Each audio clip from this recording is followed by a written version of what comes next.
முருகாசரணம். இன்றைய ஆன்மீக பதிவில் நம்ம பார்க்க போகிறது இந்த ஆண்டின் முதல் சந்திர கிரகணம் 2026ஆம் ஆண்டின் முதல் சந்திர கிரகணம் எப்போது வருகின்றது, இந்த சந்திர கிரகணத்தினால் பரிகாரம் செய்ய வேண்டிய ராசியினர் யார் யார், இதை பற்றின சில ஆன்மீக பதிவு தான் நம்ம இன்னைக்கு பதிவில் பார்க்க போகிறோம். வாங்க பதிவுக்குள்ளே போகலாம். 2026ஆம் ஆண்டில் முதல் சூரிய கிரகணம் முடிவடைந்த நிலையில் இந்த சந்திர கிரகணம் ஆரம்பிக்க இருக்கின்றது. முதல் சந்திர கிரகணம் 2026ஆம் ஆண்டின் முதல் சந்திர கிரகணம் வருகின்ற மார்ச் மாதம் 3/3/2026 செவ்வாய்க்கிழமை அன்று நிகழ உள்ளது. இந்த சந்திர கிரகணத்தில் ஏற்பட போகும் மாற்றம், பரிகாரம் செய்ய வேண்டிய நட்சத்திரக்காரகன், வீட்டில் என்னவெல்லாம் செய்யக்கூடாது என்பதை பற்றி அதாவது ஜோதிட கட்டுரை அப்படின்னே சொல்லலாம். இதில் நம்ம விரிவாக பார்க்கலாம். 2026 மார்ச் மாதம் 3ஆம் தேதி சந்திர கிரகணம் நடைபெற உள்ளது. ஜோதிட சாஸ்திரத்தின்படி சூரியன் சந்திரன் இரண்டையும் ராஜ கிரகங்கள் என்றும் ஒளி கிரகங்கள் அப்படின்னும் சொல்றதுண்டு. இந்த ஒளி கிரகங்களுக்கு ராகு கேதுவால் ஏற்படக்கூடிய கிரகஸ்தம் கிரகணமாகும். கேது பகவானால் சந்திரனுக்கு ஏற்படக்கூடிய கிரகணமாகும். அப்படிப்பட்ட இந்த சந்திர கிரகணமானது மார்ச் மாதம் 3ஆம் தேதி செவ்வாய்க்கிழமை அன்று பிற்பகல் 2:14 மணிக்கு ஆரம்பித்து 7:53 மணி வரை இந்த கிரகணம் நடைபெற உள்ளது. இந்த காலகட்டத்தில் ஒவ்வொரு ராசிக்கு பல மாற்றத்தை இந்த கிரகணம் ஏற்படுத்தி கொடுக்கும். பூரம் நட்சத்திரத்தில் சந்திர கிரகணம் நடைபெற உள்ளது. சிம்ம ராசி கடக லக்னத்தில் கிரகணம் நடைபெறுகின்றது. பூரம் நட்சத்திரத்திற்கு இணையான மற்ற நட்சத்திரங்கள் இருக்கின்றன. பரணி பூராடம் நட்சத்திரனருக்கும் இந்த கிரகணம் பிடிக்கின்றது. அதே போல சிம்ம ராசியில் இருக்கும் இன்னும் 2 நட்சத்திரங்களான மகம் உத்திரம் இவர்களுக்கும் கிரகணம் பிடிக்கின்றது.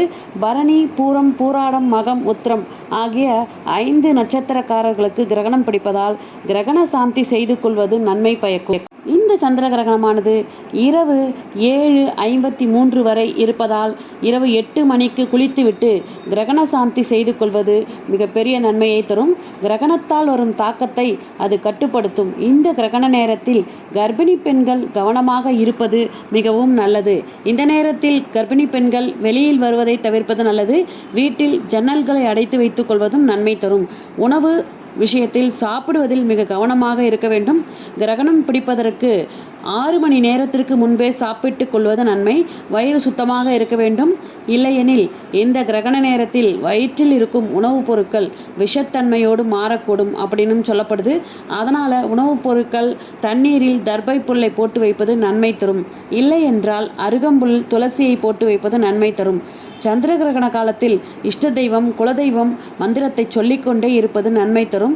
இந்த கிரகண காலங்களில் பொதுவாக மந்திர ஜபங்கள் செய்கிறது, அதாவது பலவித நன்மைகளை நமக்கு தரக்கூடியது.